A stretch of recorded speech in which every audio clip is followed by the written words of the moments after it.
अस्सलाम वालेकुम वरहमतुल्लाहि वबरकातुहू। उम्मीद करता हूँ खैर के साथ होंगे, आफियत के साथ होंगे। आज हमें टॉपिक पढ़ना है वो है 6.13 और वो है using reference variable as a parameter. ठीक है। तो अभी तक आपने देखा था कि हम किसी फंक्शन को कोई वैल्यू पास करते हैं तो वो बाय वैल्यू पास होती है, यानी कि उसकी कॉपी बनती है और फिर वो पास होती है।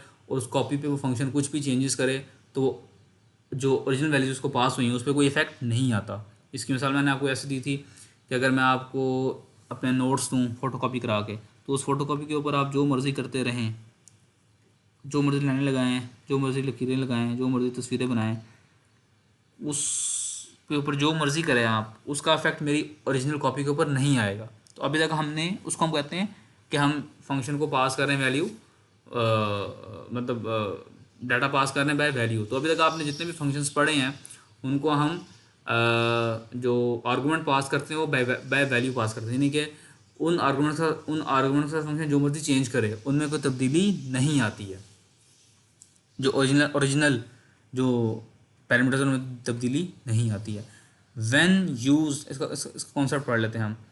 तो रेफरेंस वेरिएबल्स क्या होते हैं? तो रेफरेंस वेरिएबल के बारे में बात कर रहे हैं। व्हेन यूज, जब हम रेफरेंस वेरिएबल को यूज़ करते हैं, when used as a parameter, reference variable allow a function to access the parameters original argument, changes to the parameter also made to the argument. तो व्हेन यूज्ड, जब आप reference variable को use करते हैं as a parameter के तौर पे ऊपर, reference variables allow a function to access the parameters original argument. तो रेफरेंस वेरिएबल के ज़रिए आप फंक्शन को जो आर्गूमेंट पास करते हैं उनकी ओरिजिनल वैल्यू एक्सेस हो सकती है। और अगर आप उसमें कुछ चेंज करते हैं तो वो चेंज आगे भी रिफ्लेक्ट कर रही होगी। ठीक है, ये बात कर रहा है आपसे। जब हम बाय वैल्यू पास करते थे तो होता क्या था कि फंक्शन को जब हम डाटा बाय वैल्यू पास किया, आर्गुमेंट बाय वैल्यू पास किए, आर्गुमेंट की कॉपी बनी और वो पैरामीटर को पास हो गई। फंक्शन और पैरामीटर के साथ जो मर्जी चेंजेस की वो ओरिजिनल आर्गुमेंट्स के ऊपर कोई रिफ्लेक्ट नहीं करता था। तो अगर आप चाहते हैं कि आप फंक्शन को वैल्यू पास करें और वो उसमें जो चेंज करे वो ओरिजिनल आर्गुमेंट्स पे रिफ्लेक्ट भी करे, तो हम रेफरेंस वेरिएबल के जरिए काम कर सकते हैं। देखें जी,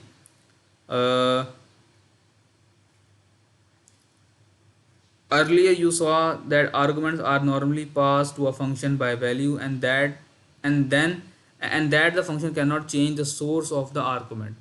C++ provide a special type of variable called a reference variable that when used as a function parameter allows access to the original argument. ठीक है। तो अगर आप चाहते हैं कि जो आर्गूमेंट फंक्शन को कॉल करते हुए आपने पास किए हैं उसकी वैल्यूज़ को आप फंक्शन के अंदर चेंज कर सकें, तो हम रेफरेंस वेरिएबल यूज़ कर सकते हैं। अब रेफरेंस वेरिएबल क्या होता है? A reference variable is an alias for an other variable. A reference variable is an alias for an other variable, यानी कि आप कह रहे हैं दूसरा नाम होता है। एक ही वेरिएबल का दूसरा नाम कह लें आप। जैसे आप, हमने भी जो हमारे होते हैं, हमने भी एक दूसरे के नाम रखे होते हैं ना, डिफरेंट छोटे छोटे नाम रखे होते हैं बुलाने के लिए, मतलब निक नेम जिसको हम बोलते हैं, दूसरा नाम बोलते हैं। तो इसी तरह से आप समझ लें जो रेफरेंस वेरिएबल होता है ना, वो एक एलियस से दूसरा नाम होता है उसी वेरिएबल का। A reference variable is an alias for another variable. Any changes made to the reference variable are actually performed on the variable for which it is an alias. तो उस पर जो भी आप चेंजेस करेंगे तो वो जिसके लिए आपने उसको एलियस बनाया है वो उस पर भी इफेक्ट करेगा। By using a reference variable as a parameter, a function में change a variable that is defined in other function. ठीक है। तो अब हम देखते हैं कि रेफरेंस वेरिएबल डिक्लेयर कैसे होते हैं। तो मैं अभी एग्जांपल्स आपको समझाता हूँ। देखें, ये फंक्शन की डेफिनेशन है ना। तो रेफरेंस वेरिएबल कैसे बनता है? आप वेरिएबल के नाम से पहले एम्परसेंड लगा दें। This is ampersand symbol, ampersand. अगर आप वेरिएबल के नाम से पहले एम्परसेंड लगा दें तो इसका मतलब है ये एक रेफरेंस वेरिएबल है। ये एक रेफरेंस वेरिएबल है। तो हम यहाँ पर एक नंबर, एक फंक्शन है जिसका नाम है डबल नम। उस फंक्शन में हम एक इनपुट पैरामीटर ले रहे हैं और वो इनपुट पैरामीटर क्या है? एक रेफरेंस वेरिएबल है। ठीक है। इसको जो भी आर्गुमेंट पास होगा उसके लिए एज अ रेफरेंस ये काम करेगा। ठीक है। A variable ref where is called a reference to an int. तो एक रेफरेंस वेरिएबल क्या है, ये रेफ वेयर जो है बेसिकली एक इंटीजर के लिए रेफरेंस है, एक रेफरेंस टू एन इंट है, इंटीजर है। तो इस तरीके से फंक्शन की डेफिनेशन में हम एक रेफरेंस वेरिएबल डिक्लेयर कर सकते हैं, मतलब एज ए इनपुट पैरामीटर ले सकते हैं, और ये उसकी प्रोटोटाइप है। ठीक है, तो आप प्रोटोटाइप में हम क्या करते हैं, नाम ही स्किप कर देते हैं ना, नाम स्किप कर दिया। तो अगर आप चाहें रेफरेंस वेरिएबल बनाना किसी भी वेरिएबल को, तो क्या करें, उस वेरिएबल के नाम से पहले एम्परसैंड लगा दें। ठीक है, तो वो रेफरेंस वेरिएबल बन जाएगा। और रेफरेंस वेरिएबल क्या होता है, वो एक एलियस होता है, यानी कि एक किसी वेरिएबल का दूसरा नाम होता है, अब ये समझ लें, दैट्स इट। तो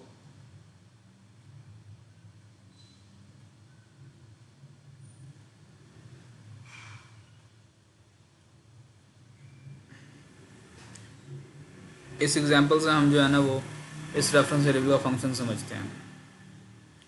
देखिए जी, यहाँ पर हमारे पास एक फंक्शन है जिसका नाम डबल नम, और उसको उसको एक रेफरेंस वेरिएबल जो है ना वो पास होता है। तो देखें जी क्या होता है, ये ये फंक्शन है वही वो, और जो भी उसको वैल्यू पास होती है वो उसको 2 से मल्टीप्लाई कर देता है, बस डबल कर देता है। अब देखें, आपने वैल्यू डिक्लेयर किया, इसकी वैल्यू क्या है, 4 है। ठीक है, और आपने जब इसको कॉल किया, ये तो सी आउट है ना, in main the value is 4, now calling double num. अब मैं डबल नम को कॉल करने लगा हूँ। अब ये फंक्शन, अब देखें जब ये फंक्शन कॉल हुआ ना लाइन 15 के ऊपर, अब ये जो वैल्यू है ना, वैल्यू पहले तो क्या होता था, इसकी कॉपी बनती थी, कॉपी बन के इधर पास होती थी, और वो इसमें जो मर्जी चेंजेस करे, यहाँ पर कोई चेंज नहीं आता था। यानी कि अगर मैं यहाँ पर रेफरेंस वेरिएबल यूज़ ना करूँ, जिस हम पहले यूज़ करते थे, ये ना हो, कि अगर ये ना हो, ये नहीं हो, तो क्या होगा कि जब ये कॉल होगा फंक्शन, तो इस वैल्यू की कॉपी बनेगी, 4 की कॉपी बनेगी, और इधर रेफ वेयर में पास हो जाएगी। तो रेफ वेयर को 2 से मल्टीप्लाई करेंगे तो आंसर आ जाएगा 8। ठीक है, फंक्शन ख़त्म हो गया, वापस आए। अब हम लिखते हैं ना, now back in main the value is, क्या प्रिंट होना था, 4 प्रिंट होना था, क्योंकि हमने 4 को वैल्यू को बाय कॉपी पास किया ना, बाय वैल्यू पास किया, तो वो एज अ कॉपी बनी और पास की। इधर इधर वो फंक्शन उस आर्गूमेंट के साथ इस फंक्शन को कॉल करते हुए जो आर्गूमेंट मैंने पास किया, इधर इस फंक्शन के अंदर उस आर्गूमेंट से वो जो मर्जी करता रहे, वो 2 से मल्टीप्लाई करे, 3 से करे, जो मर्जी करे, उसका इफेक्ट इधर नहीं आएगा, इस वैल्यू के ऊपर उसका इफेक्ट नहीं आएगा। ठीक है ना, क्यों नहीं आएगा, क्योंकि ये वैल्यू के लिए अलग मेमोरी यूज़ हो रही है, और ये जो रेफ है इसके लिए अलग मेमोरी यूज़ हो रही है। ये हमने पहला केस पढ़ा था, हम पढ़ चुके हैं पहले। ठीक है, और अगर आप रेफरेंस वेरिएबल यूज़ करते हैं तो क्या होगा, अब जब इसको वैल्यू पास होगी ना इधर, तो बेसिकली ये रेफ वेयर कोई नई मेमोरी नहीं है, वो बल्कि इसी का दूसरा नाम है, इसी वैल्यू का दूसरा नाम क्या है, रेफ वेयर है। यानी कि पहले केस में क्या था, जब आप बाय वैल्यू पास करते थे, तो वैल्यू के लिए अलग मेमोरी यूज़ होती थी और इसके लिए एक अलग मेमोरी यूज़ होती थी, इसलिए इस मेमोरी में जो मर्जी आप करें इधर इफेक्ट नहीं आता था। लेकिन चूंकि अब आपने रेफरेंस वेरिएबल यूज़ किया, तो रेफरेंस वेरिएबल क्या होता है, reference variable is an alias to another variable, वो एक दूसरे वेरिएबल के लिए एक एलियस होता है। तो बेसिकली रेफ वेयर जो है वो इस वैल्यू के लिए एलियस बन गया है। दोनों जो हैं, दोनों नाम वैल्यू और रेफ वेयर एक ही मेमोरी लोकेशन को पॉइंट कर रहे हैं। और अब आप जब आप इस रेफ वेयर को 2 से मल्टीप्लाई करोगे, तो इधर मेन में आके जब वैल्यू डिस्प्ले करो तो क्या प्रिंट होगा, 8 प्रिंट होगा। ठीक है, तो फिर से मैं बता देता हूँ कि आप जब अपने वैल्यू इधर पास की, तो इधर था रेफरेंस वेरिएबल। तो बेसिकली ये रेफरेंस वेरिएबल है, ये कोई नया नया वेरिएबल नहीं है, बल्कि इसी वैल्यू का दूसरा नाम है। यानी कि ये वैल्यू, इसको जो मेमोरी मिली है, और जो इधर ये जो है, ये जो नाम है, ये नाम और ये नाम दोनों एक ही मेमोरी को पॉइंट कर रहे हैं। तो चाहें तो आप, यानी कि इसके ज़रिए अब आप जब इस रेफरेंस वेरिएबल में कुछ भी चेंज करते हो, इस तरह से लिखते हो, उसको डबल कर रहे हो, तो अब इसका इफेक्ट इधर मेन में भी आएगा। ठीक है, क्योंकि आप इस मेमोरी को चेंज कर रहे हो। देखा आपने, 8 हो गया। तो ये रेफरेंस वेरिएबल की कहानी है। उम्मीद करता हूँ आपको बात समझ आ गई होगी। तो देखें, रेफरेंस वेरिएबल और ओरिजिनल आर्गूमेंट, ये इसको पॉइंट कर रहा था, दोनों एक ही चीज़ होते हैं। तो recall the function argument are normally pass by value. आपको पता है कि अभी तक हमने जो फंक्शन को वेरिएबल आर्गूमेंट पास किए थे वो पास बाय वैल्यू किए थे, विच मीन्स, जिसका क्या मतलब है, a copy of the argument value is pass into the parameter variable. ठीक है, कि आर्गुमेंट की कॉपी बनती थी और वो पैरामीटर को पास होती थी। When a reference parameter is use it is said that the argument is pass by reference. तो यहाँ पर हमने आर्गुमेंट को, यहाँ पे जो वैल्यू पास हो रही है वो कैसे हो रही है, पास बाय रेफरेंस हो रही है। तो यहाँ पे क्या कहता है वो, when a reference parameter is use it is said that argument is passed by reference. तो जब हम पास बाय रेफरेंस करते हैं तो ओरिजिनल आर्गुमेंट जो है उसमें चेंजेस हो जाती हैं। पास बाय वैल्यू करते हैं तो वैल्यू की कॉपी, मतलब पास वैल्यू करते हैं तो ओरिजिनल आर्गुमेंट में चेंजेस, तब्दीली नहीं होती है। तो that's is what it is trying to say. तो लेट्स मूव फॉरवर्ड।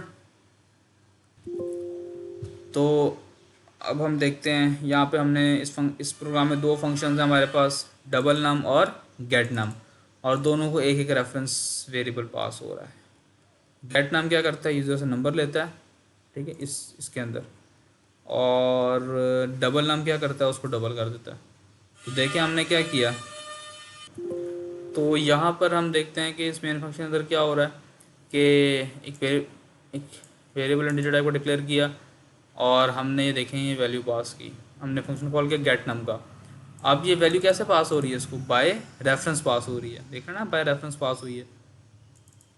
तो इसी वेरिएबल में हमने क्या किया, नाम ले यूज़र से, अब उसका नंबर लिया। अब देखिए नंबर किधर जाएगा, नंबर बेसिकली इस वैल्यू के अंदर जाएगा, क्योंकि ये रेफरेंस वेरिएबल है ना, बाय रेफरेंस पास हुआ, तो जो भी यूज़र एंटर करेगा वो इस वैल्यू के अंदर स्टोर हो जाएगा।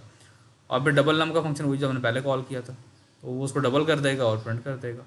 तो आंसर क्या आ जाएगा आपके पास, नंबर किया 12 एंटर, तो डबल वैल्यू क्या हो जाएगी, 24 हो जाएगी। ठीक हो गया। तो ये बताना चाह रहा है वो आपको, only variable may be passed by reference. Note, if you attempt to pass a non variable argument such as a literal, a constant or an expression into a reference parameter, an error will result. Using a double num function as an example, the following statement will generate an error. तो double नम function को अगर आप इस तरह से call करते हैं, एक ऐसा फंक्शन जिसमें आपने रेफरेंस वेरिएबल यूज़ किया हुआ है और आप उसको कॉल करते हुए ये कोई लिटरल दे देते हैं आप, या कोई एक्सप्रेशन दे देते हैं, तो वो आपको एरर देगा। ठीक है, ये नहीं आप कर सकते। तो ये देखें, ये क्या है हमारे पास, ये एक फंक्शन है जिसका नाम है ऐड 3, और इसको ये 4 रेफरेंस वेरिएबल पास होते हैं। ठीक है, और ये रेफरेंस वेरिएबल है जिसकी डेफिनेशन के अंदर, ठीक है। और ये करता क्या है, इन तीनों में नंबर इनपुट लेता है यूज़र से, इन तीनों को ऐड करता है, सब में रखवा देता है। ठीक है, तो आप एक वेरिएबल भी बाय रेफरेंस ले सकते हैं और एक से ज़्यादा वेरिएबल भी बाय रेफरेंस ले सकते हैं। तो उम्मीद करता हूँ बात समझ आ गई होगी बाय रेफरेंस क्या चीज़ होती है, और चेक पॉइंट क्वेश्चन आप कर लीजिएगा, इसमें कोई इशू होता है, कोई प्रॉब्लम होती है तो पूछ लीजिएगा। ठीक है, बड़ा इंपॉर्टेंट टॉपिक है, कॉन्सेप्ट है। ठीक है, उसके बाद अगला टॉपिक हमारा ओवरलोडिंग का है, वो इंशाल्लाह हम अगले लेक्चर में कर रहे होंगे। अस्सलाम वालेकुम वरहमतुल्लाहि वबरकातुहू।